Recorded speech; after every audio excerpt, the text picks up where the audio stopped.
Hello friends. So in this video we are going to discuss about first topic of the chapter number 1, that is a concept of electric charge. So as we have discussed in the last video that we have to learn this chapter by understanding this concept associated with the charges. Okay, तो हम electric charge के बारे में आज study करेंगे. So before we go for this understanding, I just want to share you that we all know that all the things in this world is made up of atom. Okay, आप सब हम सबको पता है ये सब atom से बना हुआ है. And we also know that atom is itself is made up of three fundamental particles that we call as a proton, neutron and electron. So proton and neutron, they are stay inside the nucleus, and electron is revolving around the nucleus. Now the main intention of this study is कि apart from all these three, हमें पता है कि ये तीनों में से दो जो पार्टिकल है बराबर, उसको हम जनरली ऐसा बोलते हैं दे आर चार्ज पार्टिकल. तो प्रोटॉन एंड इलेक्ट्रॉन बराबर, प्रोटॉन को हम बोलते हैं वो पॉजिटिव चार्ज पार्टिकल है, और दूसरा जो इलेक्ट्रॉन है उसको हम बोलते हैं नेगेटिव चार्ज पार्टिकल है. जो न्यूट्रॉन है उसके पास कोई चार्ज नहीं है. तो क्वेश्चन ऐसा होता है कि भाई ये what is the meaning of this charge. तो हम सबको पता है कि मान लो कि कभी भी आप, जैसे हमारे फील्ड में स्कूल में वहीं पे आप कोई एक्टिविटी में पार्टिसिपेट हो, ठीक है, और आपके पास अथॉरिटी होती है कुछ डिसीजन लेने की बराबर, तो आप उसको क्या बोलते हो कि आप ऐसा बोलोगे कि ये कुछ फंक्शन का इंचार्ज है. ठीक है, तो कोई भी कहीं पे भी स्कूल में या कोई भी कहीं पे भी सोसाइटी में कोई फंक्शन ऑर्गेनाइज करते हैं हम लोग, तो उसमें हम किसी इंचार्ज को असाइन करते हैं ये ड्यूटी बराबर. तो उसके पास सब अथॉरिटी रहती है इंटरेक्शन करने की, उसके पास अथॉरिटी रहती है डिसीजन लेने की.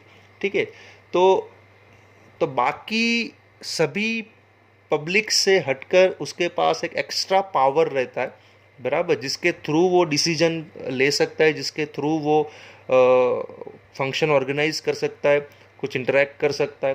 तो वो जो एक्स्ट्रा जो उसके पास जो पावर होता है बराबर, इसीलिए हम उसको इंचार्ज बोलते हैं, और उसी के थ्रू वो सब काम में डील करता है.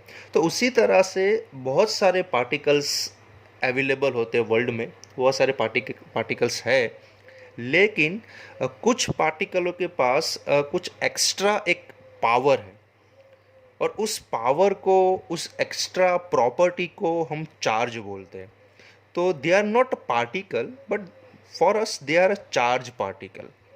तो अपार्ट फ्रॉम अदर पार्टिकल्स, जो दूसरे पार्टिकल है जिनके पास ऐसी प्रॉपर्टी या ऐसी क्वालिटी या ऐसी पावर नहीं है, तो उनके पास कोई अथॉरिटी नहीं होगी इंटरेक्ट करने की.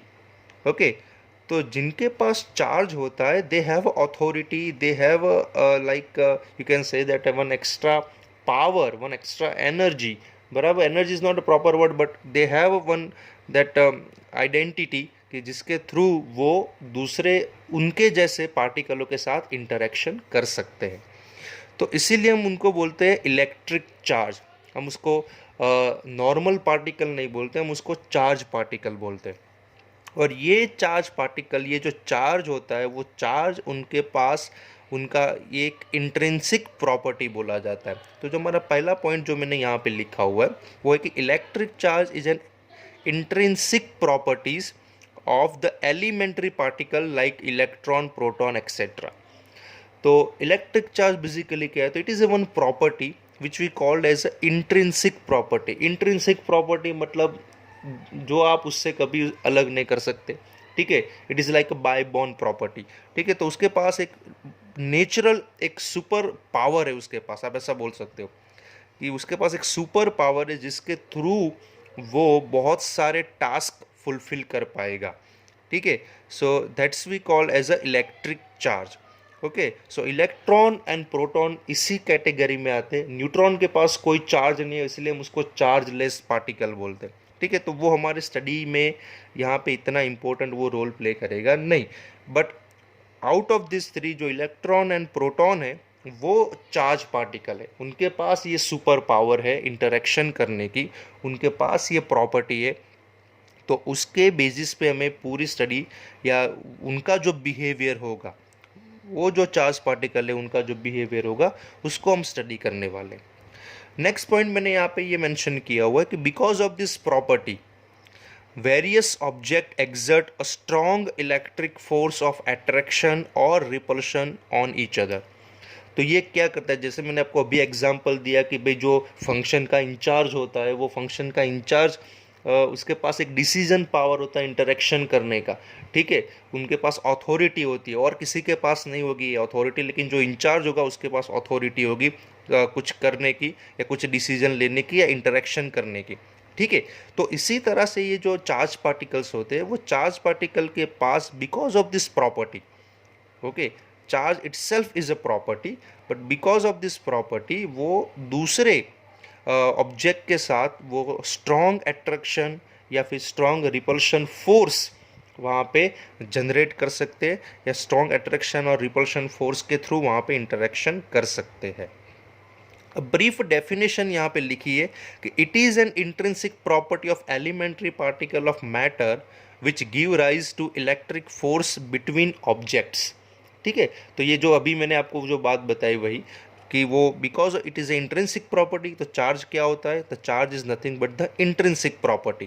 किसके पास होती है, तो एलिमेंट्री पार्टिकल ऑफ मैटर के पास है, ठीक है। और उसके कारण वो क्या कर सकते हैं, तो they can perform, they can exert a electrostatic force, they can exert a force between the object।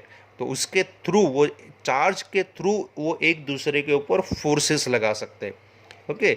Next point, it is a scalar quantity, it does not have any direction, it has only magnitude, so it's a scalar quantity. उसका ऐसा unit क्या है, तो उसका ऐसा unit है coulomb, okay, और उसका सिंबल है कैपिटल सी। तो बेसिकली कितने टाइप के चार्ज है, तो टोटल दो टाइप के चार्ज है, एक है पॉजिटिव चार्ज और ये एक है नेगेटिव चार्ज, ठीक है। तो पॉजिटिव चार्ज किसके पास है, तो proton, that the particle which has a positive charge and the electron has a negative charge, ठीक है। सो you know all that all the like charges repel each other and unlike charges attract each other, that we have learned in the standard 10th। तो मैंने भी यहाँ पे इस तरह से लिखा कि अगर आप दो प्रोटॉन को पास पास में रखो या फिर दो इलेक्ट्रॉन को पास पास में रखो, तो they have a same charge, ठीक है, दोनों पॉजिटिव है या तो फिर दोनों नेगेटिव है, तो उन दोनों के बीच में भी फोर्स लगेगा, और ये जो फोर्स होगा वो कैसा होगा, स्ट्रॉन्ग रिपल्शन वाला फोर्स होगा, ठीक है। अगर आप एक प्रोटॉन और एक electron unlike charges, opposite charges को अगर आप पास पास में रखते हो, तो उन दोनों के बीच में अट्रैक्शन वाला फोर्स होगा, that we all know, okay. The last thing that we have to mention, what is the magnitude, ये वैल्यू क्या होगी, इनके पास जो चार्ज है वो चार्ज की वैल्यू कितनी है, ठीक है। तो वैल्यू है, चाहे आप प्रोटॉन को ले लो चाहे आप इलेक्ट्रॉन को ले लो, ठीक है, बाय वैल्यू वाइज दोनों का चार्ज का जो स्ट्रेंथ है, जो मैग्नीट्यूड है वो सेम है, और वो उसका जो वैल्यू है वो है 1.6 into 10⁻⁻19 coulomb, okay. So the value of proton charge और the value of electron charge, they both are same, 1.6 into 10⁻⁻19 coulomb. इतने चार्ज के थ्रू वो दोनों या वो दूसरे ऑब्जेक्ट के साथ इंटरेक्शन करते, तो ये उनका मैग्नीट्यूड है, okay। So this we called as a concept and the definition or some few points associated with the electric charge. Thank you.